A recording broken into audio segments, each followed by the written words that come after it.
Welcome to great Kirikalan magic show. திருமண வாழ்க்கையில எப்பவுமே நமக்கு ஒரு எதிர்பார்ப்பு இருக்கும். கல்யாணத்துக்கு போகும்போது அந்த எக்ஸ்பெக்டேஷனோட தான் நம்ம கல்யாணம் பண்ணிக்கிறோம்.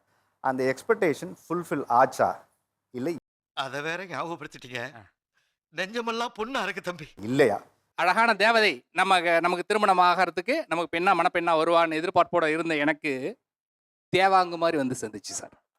இவர் பெரிய பிஸ்தா, பாதாம் பருப்பு, முந்திரி கொட்டை, வெள்ளரி விதை, நாய தவிர்த்துக்குங்க. எல்லாத்துக்கும் தேவையான மனைவி கிடைக்காது. எல்லாரும் நயன்தாரா கட்டிக்கணும்னு பார்த்தா ஒரு நயன்தாரா தான் இருக்காங்க. உண்மைதான். ஆமா, நீங்க கிடைச்ச உங்க ஒய்ஃபை நயன்தாராவை பாத்தீங்கன்னா உங்க லைஃப் மகிழ்ச்சியா இருக்கும். கண்டிப்பாங்க.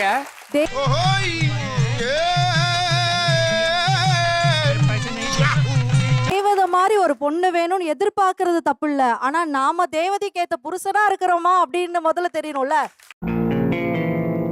ஏய், என்னைய வச்சு ஒன்னும் காமெடி கிமெடி பண்ணலையே. 25 வயசுல எனக்கு கல்யாணம் ஆச்சு சார். 57 வயசு ஆகுது. இன்ன வரைக்கும் ஒரு தியேட்டர்ல போய் ஒரு படம் பார்த்தது கிடையாது. இன்ன வரைக்கும் எங்கேயா நான் அழைச்சுன்னு போனதே கிடையாது. ஒரு வீட்டுல 2 பேர் சிந்திக்க கூடாது. அதே மாதிரி ஒரு வீட்டுக்கு 2 வாசப்படி கூடவே கூடாது.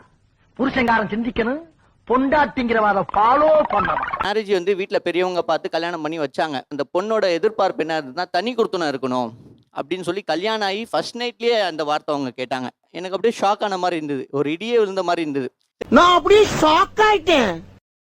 உன் வீட்டு வேலைக்காரியா நான் உன்னை தான் கல்யாணம் பண்ணியிருக்கேன். உங்கள் அம்மா அப்பாக்குலாம் நான் வேலைக்காரி இல்லை. வேலைக்காரினா நீ வந்து வேலைக்காரி வச்சுக்கோ, வேணும்னா வந்து தனியாக வாழு. என்னை சொல்லி குற்றமில்லை, என்னை சொல்லி குற்றமில்லை, காலம் செய்த கோலமுடி, கடவுள் செய்த குற்றமுடின்னு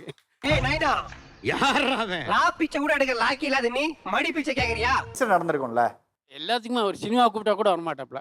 சினிமா கூப்பிட்டா வரமாட்டாங்க. ஆமா, ஒருத்தர் கூட்டு போக மாட்டேங்கிறாங்கன்னு பிரச்சனை, கூப்பிட்டா வரமாட்டேங்கிறாங்க இங்க அவங்க பிரச்சனை. கோயில் கூப்பிட்டு என்னமா 10-15 வருஷமா பட்னி பசிமா கிடக்குற மாதிரியே ஃபீல் பண்ணி சொல்ற. இது உங்களுடைய பிக் ஃபேன். உங்களை ரொம்ப எனக்கு பிடிக்கும். ஆர்யாவுடைய பண்பாடு, பழக்கம், அன்பு. என் கேள்விக்கு பதில் சொல்லுங்க, இது அப்புறமா வச்சுக்கலாம்.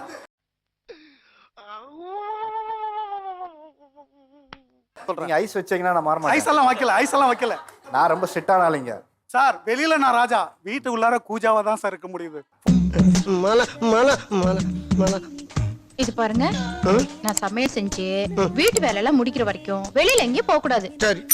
சமத்த ஒரு மூலையில குத்த வச்சு உட்கார்ந்துருக்கணும்.